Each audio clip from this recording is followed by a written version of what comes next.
A great day in Harlem is pictured above. 57 of the top jazz musicians in 1958, black and white, were brought together in Harlem, New York for a magazine spread in Esquire. The Harlem Renaissance was a time of acceptance and open-mindedness for African American fine and performing arts, spanning from literature and art to music.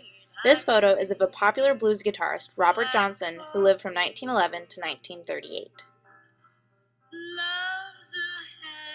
The Cotton Club is the birthplace of the Harlem Renaissance. It was named after the music of the cotton fields or race music, but brought sophisticated music to New York audiences. It housed the blending of African American and white musicians and still continues today, bringing New York innovative jazz. Porgy and Bess was the first theatrical performance to follow the lives of African Americans on the Broadway stage. Based on the novel by W.E.B. Du Bois, George Gershwin wrote the music and the lyrics.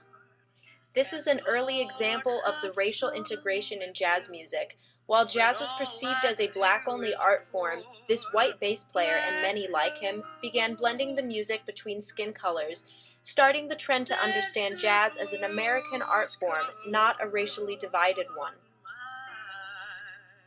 Swing is one genre that stems from the Harlem Renaissance. Its notable characteristics include swung eighth notes, lots of brass, and an emphasis on getting people on their feet and swinging. Louis Armstrong was a collaborative jazz artist who was featured alongside such greats as Ella Fitzgerald and Duke Ellington.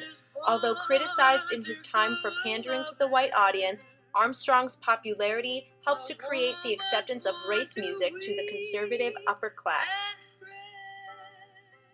Duke Ellington, pictured here, helped to codify jazz as an American art form and as an integrated one by finding the greatest of the greats and bringing them together under one conductor, be their skin color what it may. It was simply called the Duke Ellington Orchestra. By the 1950s, American music progressed and created rock and roll, a genre that takes African American musical elements and blends them with white American music traditions, like pop and country. Although Elvis may be the king of rock and roll, the music began with artists such as Bo Diddley. The Harlem Renaissance served as a starting point in the civil rights movement. Although no specific legislation is attributed to the cultural events of the Harlem Renaissance, it certainly began the steps towards integration on a larger scale.